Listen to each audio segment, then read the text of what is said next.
test is in 4-part, Part 1, Part 2, Part 3, and Part 4. Now look at Part 1.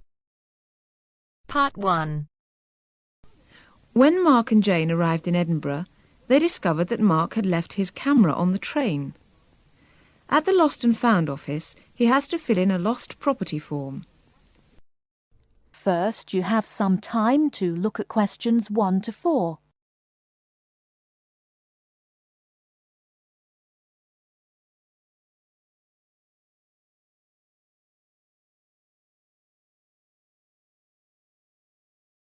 Now we shall begin.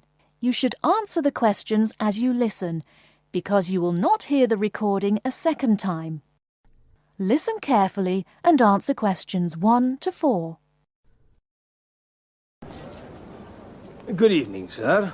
Can I help you? Yeah, I think I left my camera on the train from London early today. Did you, sir? Oh, well. In that case, we'd better fill in a lost property form. Can you tell me your name? Yeah, it's Mark Adams. Okay. Your address? You mean in Britain or in the States? How long are you staying? Oh, I've still got a few months in Britain. Okay, then, can you give me your address here? Right. It's 21 Thames Drive, Leigh-on-Sea. That's Leigh on Sea, Essex.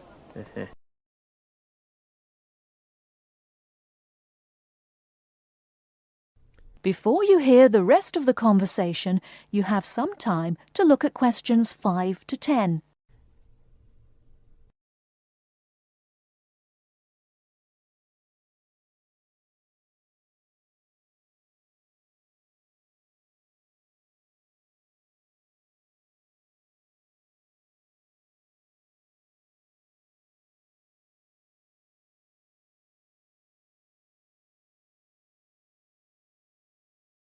Now listen and answer questions 5 to 10. Do you want the phone number? Yes, I'd better have that. Okay, 0702 35211. Thanks. And you say it was a camera. What make and model? It's a Ricoh. Ricoh. How do you spell that? Ricoh. Okay, got that.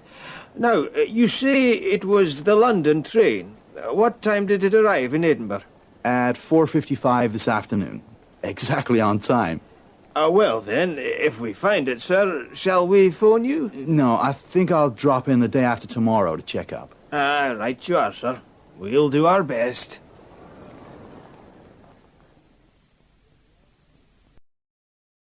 That is the end of Part 1. You now have half a minute to check your answers.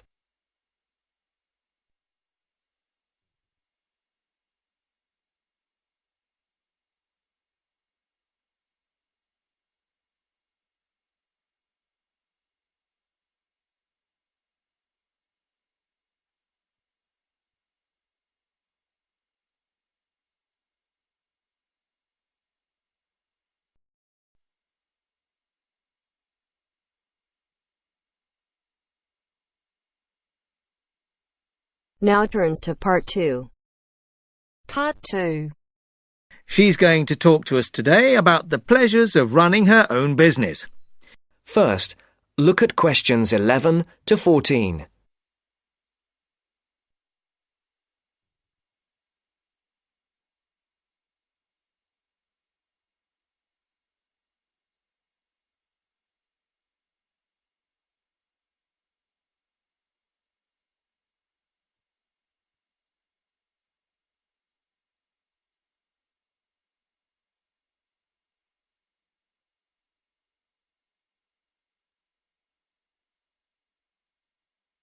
Listen carefully. Good morning and welcome to this month's Small Business Club meeting. I'm very pleased to welcome Amy Lynn, who owns and runs a catering business in the local area. She's going to talk to us today about the pleasures of running her own business. Amy. Thank you very much. Now, I started my business 2 years ago, selling very high-quality ready-made meals using all organic ingredients sourced from the local area. And I have to say, it has been the happiest time of my life, with sales doing extremely well. I've had to work very hard, and this has meant a rather limited social life. But I really value the fact that I'm my own boss, and I can decide what I do, when I think I'm ready to try something new and creative, and when to continue with what I'm doing, and so forth. Now, I got the idea to produce these dishes when I was visiting a local supermarket, and I looked at what was on offer in the ready meals section. Lots of low-quality, unhealthy packs. And I thought, I could do so much better. I discussed it with friends. Some of them thought it was a great idea, and others thought there wouldn't be a big enough market for such expensive products. But I went ahead with my idea anyway. And as I say, it's been very successful. At the moment, I employ 2 people, one to help me with the actual preparation and cooking, and the other to work on the financial side, doing invoices and accounts and marketing. My business is expanding, but I'm not ready to employ anybody new just yet. At the moment, I'm negotiating with a local organic farmer who would like to sell my meals at his farm shop. We've already agreed that I will sell in his shop in the new year, but I just don't know how much. It probably won't be enormous. My sales in total at the moment are only about £7,000 a month, and at least for the next few months, I don't plan on increasing that. I think the thing which will make me take on new staff is if I just feel too exhausted and stop enjoying what I'm doing. And plans for the long-term future are a little vague at the moment. I've been thinking that in a couple of years' time, I'll start to sell on the internet. My sales will increase quite a bit.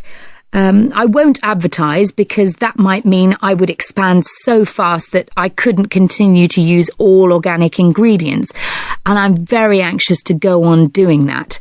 But I think I'll need a bigger kitchen and packing area, otherwise we'll get very cramped.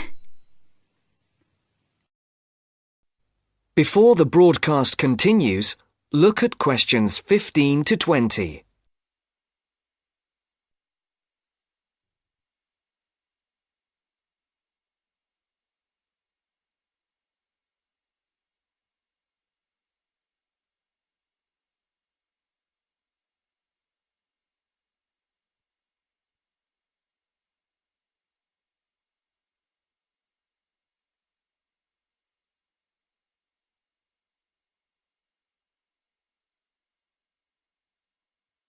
You will now listen to the second part of the talk. Now, I've emphasised how much pleasure I get out of running my own business, but of course, one of the quickest ways to lose heart is to try operating without sufficient capital. So, in the second part of my talk, I want to share with you how I got enough money to finance my business. The most significant part of my capital came from a grant from the Small Business Agency, or SBA, as everyone calls it. And this is how you go about getting it. The first thing you have to do is to draw up a business plan. Now, don't make this too long and complicated. I would say it should just be up to 2 pages in length. I've seen some people's efforts go up to 10 pages. Well, frankly, I don't think anyone will read it if it's that long. The next thing is it's worthwhile getting it checked. Now, don't rely on an accountant for this. Your best bet is to go to your bank and get them to look through it. Only if they're happy should you go ahead with your application. If all is well, then you should finalise your submission. Then your next step is to send it to the SBA. Now, they advise you not to do this by email, but by post. However, they say this situation might change in the near future. So, when the SBA receive your grant application, they'll judge whether your business idea is interesting, that is, likely to benefit from their grant. If they think it's good, they'll invite you to interview. And then the successful candidates can get a maximum of £20,000. I got £18,000, which wasn't quite the top amount, but still enormously useful, as you can imagine. Now, if there are any questions, I'll be happy to answer them. That is the end of part 2. You now have half a minute to check your answers.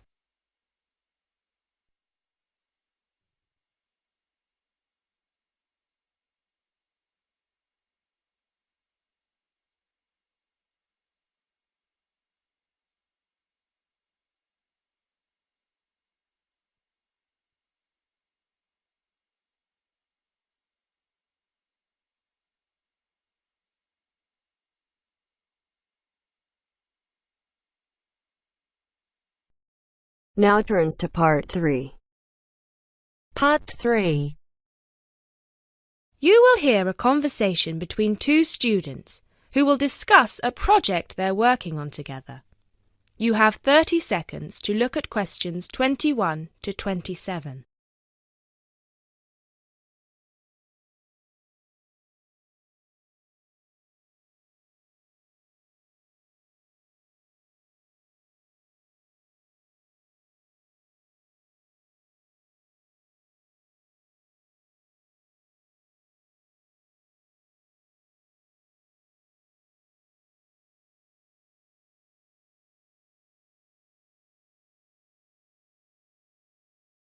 Hey Jess, glad you could make it. We've got a lot to discuss. Hi Matt. Yes, sorry I'm a bit late. I did bring all my notes with me. Yes, me too. Where shall we start? Well, I think it would be a good idea to clarify our objectives just one more time. Yes, good idea. Okay, here we are. We need to record, photograph, and identify the plant species in 10 1-square-meter plots. Does it say anything about where these plots should be and how they should be laid out? Ah, here it is. It says that all the plots need to be no more than 10 meters apart. And how do we choose them? Ah, this is the fun part. I remember this. Here we are.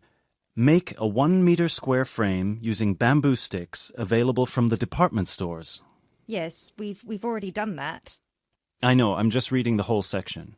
Okay. One person stands roughly in the middle of the chosen area and throws the frame.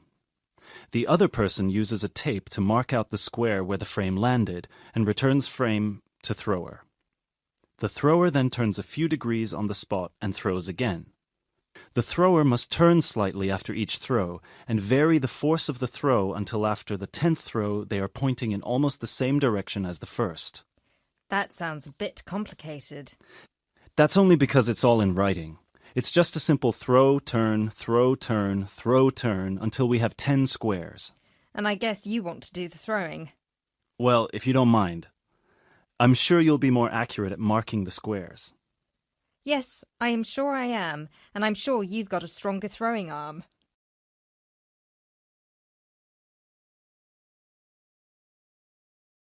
You now have 30 seconds to look at questions 28 to 30.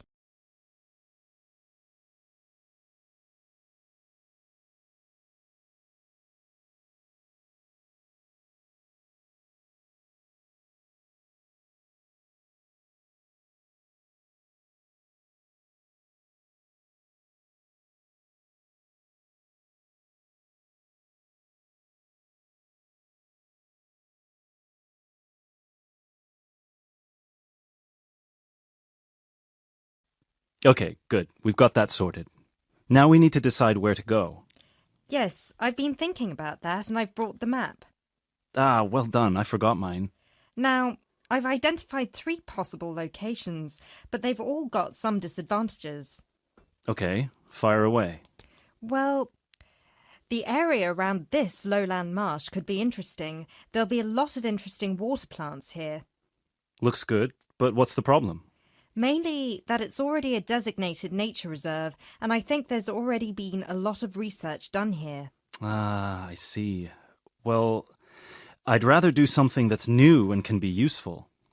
I agree. That's why I identified this area further west. See, here, behind the beach.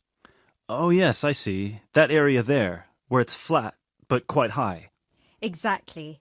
If you look a bit further inland, you'll see that there are hills which will protect that area from strong north winds. I see. Excellent. But what's the problem? Just that it may not be very interesting. We know that the geology there is not conducive to a wide variety of plants. I agree. So what's your last idea? Well, I think this one is a bit of a winner, although I did want to show you the other two. Look up here, on the north coast. Where? See this bay? Well, I know that there's been quite a lot of studies done here, but a bit further to the east, behind this headland. No one has ever looked at that. Well, I certainly couldn't see any studies. That is interesting. And the plant life could be a bit different because of the shelter from the wind the headland provides. Exactly. Brilliant, Jessica. That's a great idea. We'll go there. Thanks. Now all we have to decide is when is a good time. That is the end of part 3. You now have half a minute to check your answers.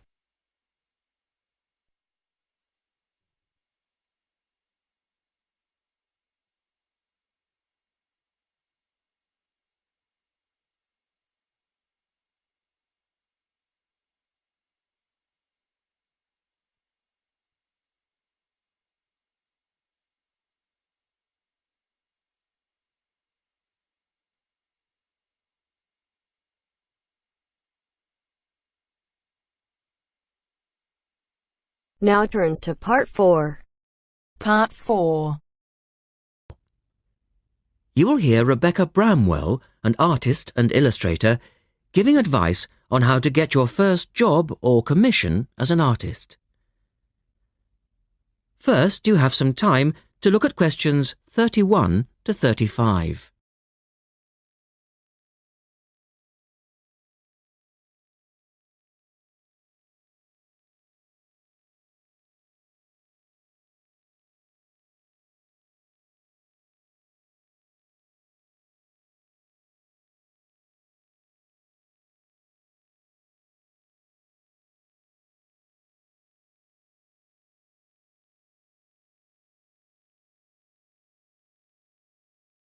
Now listen carefully and answer questions 31 to 35.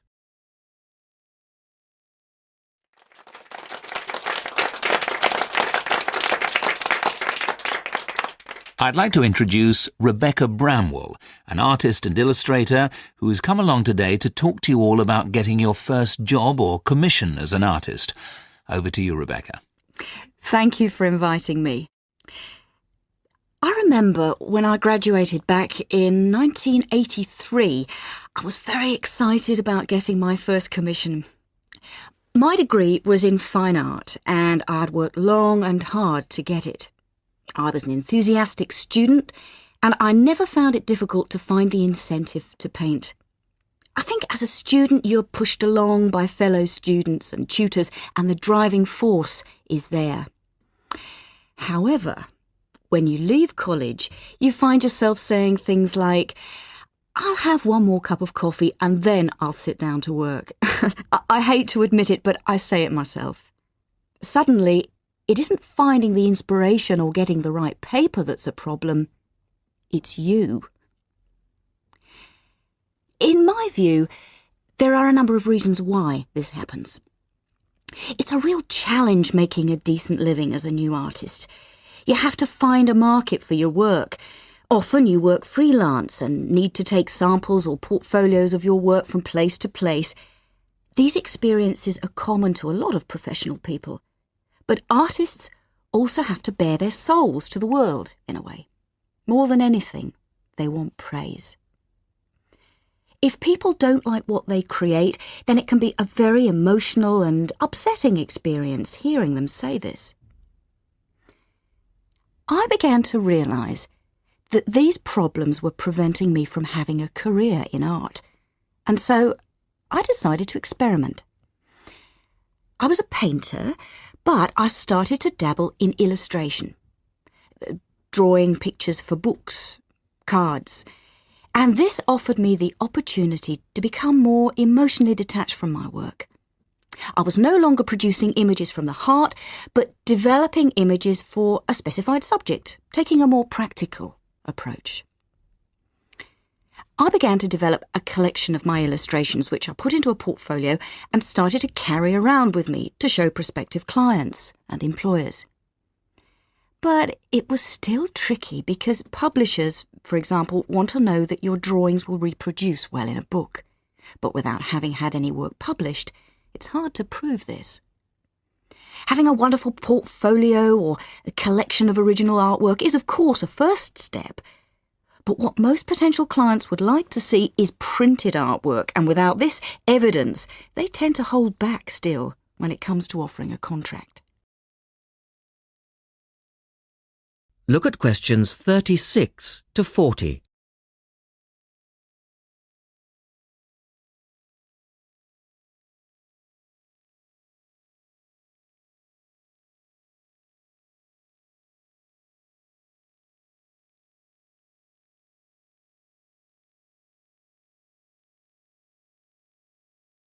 Now answer questions 36 to 40. Well, I overcame this problem in two ways. And I suppose this is my advice to you on preparing your portfolio of your best work. The first way was by submitting my work for a competition. And the one I chose was for a horoscope design and was sponsored by a top women's magazine. There are a few of these competitions each year, and they offer new illustrators an opportunity to showcase their work. The other approach I took was to design and print some mock-up pages of a book. In other words, I placed some of my illustrations next to some text in order to demonstrate how my work would look when it was printed. Perhaps I was lucky in that I had taken a degree that provided me with all-round creative skills so that I could vary my style and wasn't limited to a certain technique. Now, I think that is important. The art world and many other creative fields do try to pigeonhole people into snug boxes with an accompanying label. Now, I think you should try to resist this if you feel it happening to you. If you don't, you'll find it difficult to have new work accepted if you try to develop your style at a later stage in your career. Nevertheless, when you start out, and particularly when you're going for an interview, it's important not to confuse people by having a lot of different examples in your portfolio. One remedy for this is to separate your work into distinct categories. In my case, I did this by dividing my design-inspired illustrations from my paintings. It's then easier to analyse the market suited to each portfolio, such as magazines, book jackets, CD covers, etc. Working under two names is also useful, as it clarifies the different approaches and offers a distinction between them. I think it's been hard for artists to be recognised in anything other than the pigeonholes that they've been placed in. But luckily, these barriers are slowly being demolished. So I really do wish you all the very... That is the end of part 4. You now have half a minute to check your answers.